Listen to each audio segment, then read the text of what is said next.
Federal Labor secures the Greens' support for its $10 billion Housing Australia Future Fund by promising an extra $1 billion. The Aussie dollar tipped to rally despite hitting lows this month, and 8 of the nation's biggest super funds are joining forces to create a giant lobby group.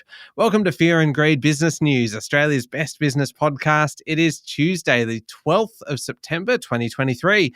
I'm Michael Thompson, and with Sean Aylmer still away on holidays, I am joined by Jennifer Duke. Jen, good morning. Good morning, Michael. Now, I mentioned Sean being on holidays. I'm going to put up on Instagram this morning a picture that he has sent us overnight of Sean and his partner Jackie enjoying a couple of drinks. They are, I think they're in France somewhere, and they are looking very, very relaxed. And he's assuring us that he's listening every day. I think he's lying through his teeth. And I would encourage you to follow Fear and Greed on Instagram and check out the picture. I'm sure Fear and Greed is a lot better if you're drinking French wine and sitting on holiday listening to business news. I'm sure everything is better when you're drinking some like French champagne or something along those lines. Now, to go from French champagne to your interview for today, it's not a very natural segue. You're speaking today after the show with Gavin Ord, the Senior Manager of Business and Investment Policy for CPA Australia. I don't know how you go from French champagne to accountants. I feel like it's a sobering transition. It sure is. Well done. Well done. Look, it was pretty good to chat with Gavin. He's actually a former colleague of mine, and they've done a surprising amount of work at CPA, an analysis around this research about AI and tech and how small businesses are and, more importantly, are not using it. So it's a pretty good chat, particularly if you are in small business and you're looking at ways to bring that tech into your business plan. Yeah, it's a good conversation. It's coming up a little bit later on. The main story, though, this morning, Jen, the federal government has reached a deal to pass its Housing Australia Future Fund legislation, securing the support of the Greens with a $1 billion sweetener. Yeah, Prime Minister Anthony Albanese previously raised the prospect of a double dissolution election over the stalled $10 billion housing bill. So this has been a pretty serious headache, but they finally secured the support of the Greens. And to do so, they've had to chuck in an extra $1 billion. And that was on top of $2 billion of part of this package, which was announced for public and community housing. But it doesn't include any sort of rent cap or rent freeze, which is originally what the Greens were holding out for. It doesn't, if you say that they didn't get everything that they wanted, it sounds like it might not be the end of the issue. Yeah, that's definitely right. So the Greens are saying that they're just getting started on the issue and they're not going to stop pushing for their rent freeze. Every single time that housing legislation comes up in Parliament, they're probably going to try and block it and push for it. So in fact, it actually seems to have emboldened them a little bit to push even harder. And Greens leader Adam Bandt said it was clear that pressure works. So he's sending them a bit of a message, and they're now describing themselves as the party for renters. A third of the population actually is renting, and the Greens said that Labor will learn what happens when this portion of the population is ignored. Now, your day job is as the economic correspondent for Capital Brief, and so you're around politics a lot. Is the government considering this a success? So they're definitely sort of billing it that way. They've called it the biggest investment in social and affordable housing in more than a decade. And the Housing Australia Future Fund is one of their major election commitments. So getting it through is clearly a big deal for them. And it's expected to deliver sort of an ongoing pipeline of social and affordable rental properties from the returns. The passing of the legislation was welcomed by Master Builders Australia, who also praised the government for not giving in to the Greens' call for a rental market intervention. But separately, independent MP Helen Haines has introduced a bill aimed at unlocking social and affordable housing in regional areas, and she wants the National Housing Finance and Investment Corporation Act to ensure that 30% of funding is fuelled into areas outside of the capitals. And that correlates with how many Australians actually live in areas other than the big cities. All right, moving away from politics now, local markets, how did they go yesterday? So the S&P ASX 200 closed up 0.5% to 7192 points, and that was after recovery in the second half of the day. It was pretty mixed in terms of sectors. Financials and consumer staples performed best, led by Magellan Financial, Bank of Queensland, and Bendigo and Adelaide Bank. But the biggest drops were in IT and healthcare. The best performer was graphite producer Sierra Resources, up 7%, and the worst performer was recycling company Sims, which fell 10.6%. And what about international markets? So short sellers are actually betting against small cap stocks in the US, and they're making a fortune. So there's an estimate out now by S3 Partners, and they found that nearly $13 billion of profits was reaped in by those betting on falls on the small, micro and nano cap shares. And short sellers lost about $140 billion on the mid, mega, and large cap stocks in the US. So that's kind of interesting. And also in the US, all eyes at the moment are on the top 3 car makers. So the current contract between Ford, General Motors, and Stellantis and 150,000 workers is due to expire on Thursday, and that could mean some major strikes. Anderson Economic Group estimates the economic cost of a 10-day strike to be $5 billion US. So it could cause some stock exchange jitters. And the troubled yen has improved a little bit after rising following comments from the Bank of Japan's governor that indicated they would continue with monetary easing to support the economy. And we've got a good story, Jen, coming up about the Aussie dollar. We'll be back in a moment with that and the rest of the day's business news.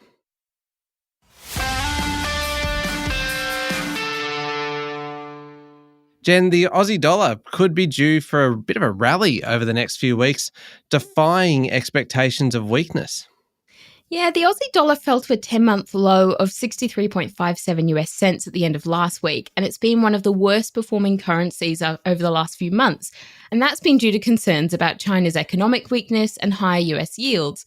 But a Bloomberg survey of strategists and economists sees the Aussie dollar improving, ending the year at maybe 66 cents and increasing to 68 by March 2024. Now, there'll be some more data this week on the national labour force that could have an effect. But the global factors that might help the dollar be more buoyant than expected include the decision from Beijing to start stimulating the Chinese property market. CBA, though, is expecting this week will be a difficult one for the Aussie dollar and could even push below the November 2022 lows.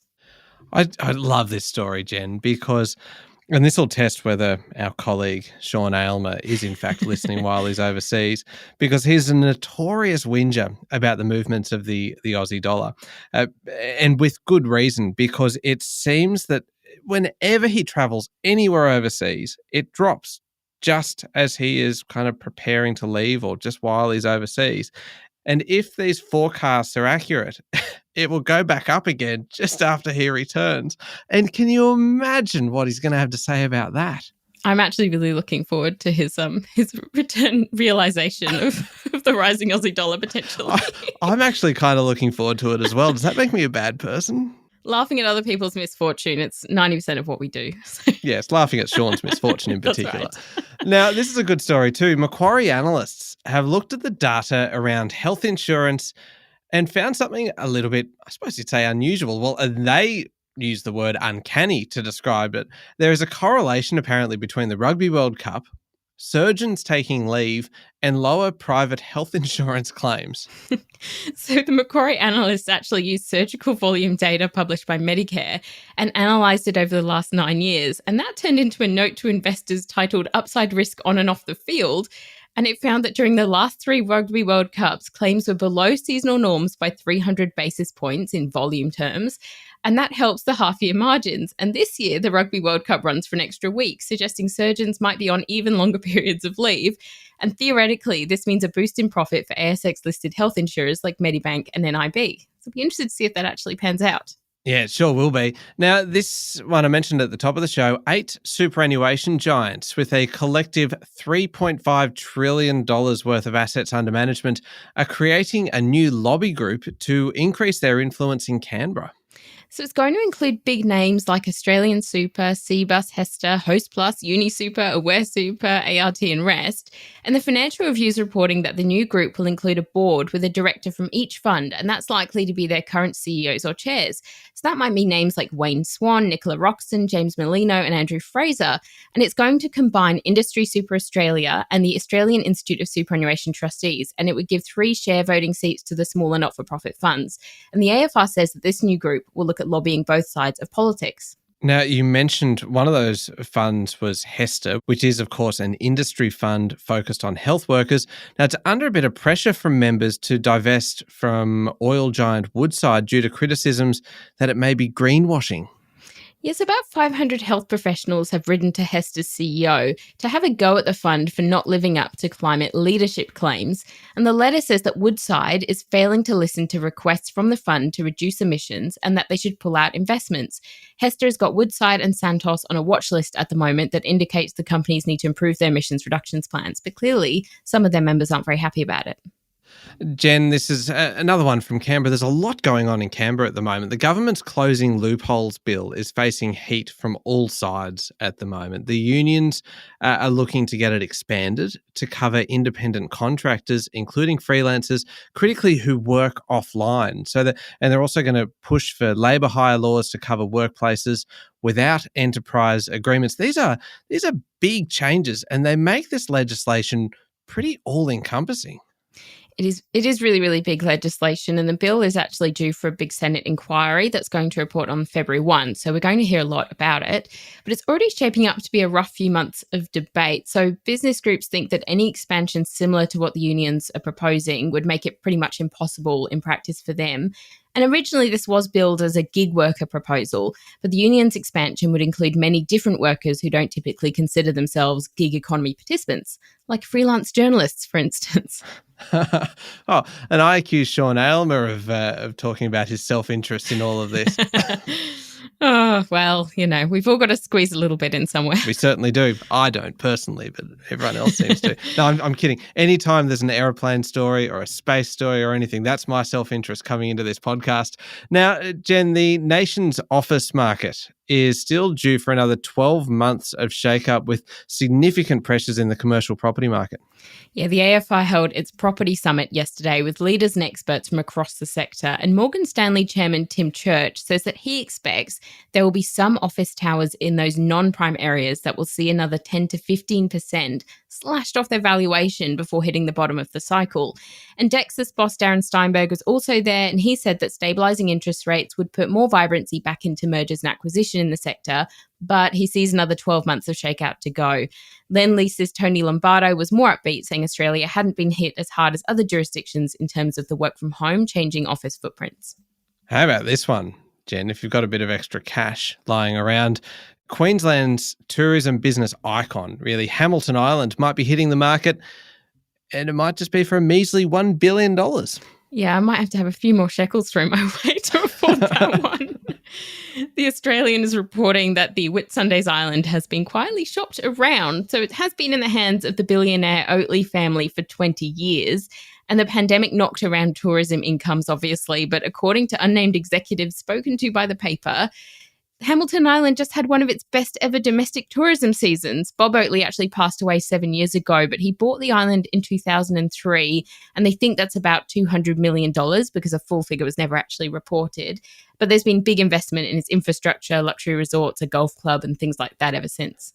Yeah, it's a pretty spectacular place. Now, the Australian Competition and Consumer Commission has encouraged businesses to double-check their contracts and remove any unfair terms or face millions in penalties. These are some big fines. There are some big fines, and that's because there's some new Australian consumer law changes kicking in from November the 9th. And that will heap financial penalties on businesses using unfair terms in their standard contracts. So the maximum financial penalty for a business is either $50 million, 3 times the value of the benefit obtained from the contract, or 30% of adjusted turnover during the breach period. So these are really big possible costs if you get it wrong. And the maximum penalty for an individual is $2.5 million. So many businesses use standard form contracts at the moment as it's a cost-effective way and pretty simple to do business, but they offer them on a take-it-or-leave-it basis that usually benefits the person who offers the contract. Some of the changes won't be retrospective, so they'll only apply to contracts when they're renewed or if they're brand new things that have been written up. Okay, turning to international news now, US Treasury Secretary Janet Yellen says it is shaping up to be a soft landing situation for the US economy. That's a bit of good news. Yeah, it is a little bit of good news. Yellen thinks that it looks like they're going to be able to soften prices there without sending the US into recession or hurting the jobs market too much. That's that kind of narrow road that all the central banks are trying to walk down. She spoke to media on her return from the G20 yesterday and said that every measure suggested that inflation was falling, and despite the unemployment rate ticking upwards a little bit in August, it wasn't caused by massive layoffs, but instead a jump in the participation rate, and that's as more people choose to look for work. This will soothe a lot of fears about the US economy and the future of interest rates. China's economic downturn might help stave off any plans to invade Taiwan and potentially spark broader conflict. That's according at least to President Joe Biden, who said he hasn't met with Xi Jinping for the last 10 months because he had his hands full. So Biden was asked at a press conference in Hanoi whether the lack of international growth and economic difficulties in China might actually encourage an invasion. But he said the situation was the opposite because China doesn't have the same capacity as before. He also spoke about the tech war that's been brewing between the US and China and said that he wouldn't be selling China any materials that would increase their capacity to make more nuclear weapons or engage in defense activities. And China's looking to ban iPhones for state-owned businesses, and the US previously restricted equipment from Huawei and ZTE from being used in some Pentagon networks.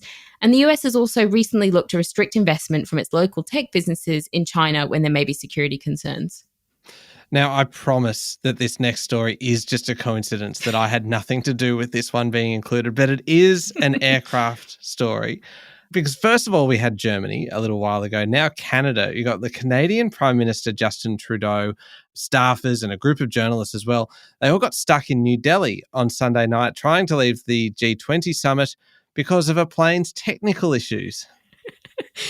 This is a great story. So Trudeau's office said in a statement that the issues weren't fixable overnight and they'd be staying in India until alternative arrangements were made. So they're pretty much stuck on the tarmac. And apparently the plane is an Airbus, and it's not the first time that it's experienced some issues. And as we mentioned previously on Fear and Greed, Germany's foreign minister Annalena Baerbock was forced to cancel a trip to Australia a few weeks ago due to a problem with her government plane. And that was also an Airbus. Do you remember? That was an Airbus A340. That one was. You have an encyclopedic knowledge of planes. I just enjoy planes. And so it does make me wonder why they're not taking the opportunity to jump on a commercial flight and experience a couple of different airlines. It's a good opportunity. It's a growth opportunity for Canada here. Try some different food. Yeah, indeed. Hey, don't knock airline food. It has improved significantly over the last few decades. Anyway, now we are veering into my self-interest. Up next, Jen, is the Fear and Greed Daily interview. You are speaking today with Gavin Ord from CPA Australia, an old colleague of yours. That's right. It's all about how to fit things like AI into business models and digital transformation and reasons why small businesses have been holding back a little bit on some tech. Yeah, it is a really good interview. It's coming up next in the Fear and Greed playlist on your podcast platform or at fearandgreed.com.au. Thank you very much, Jen. Thanks, Michael. It is Tuesday, the 12th of September, 2023. Make sure you're following the podcast. Join us online on LinkedIn, X, Facebook, and head to Instagram as well and check out that photo of Sean and his partner Jackie enjoying their holiday, sipping a drink while listening to Fear and Greed, I'm sure. I'm Michael Thompson, and that was Fear and Greed Business News. Have a great day.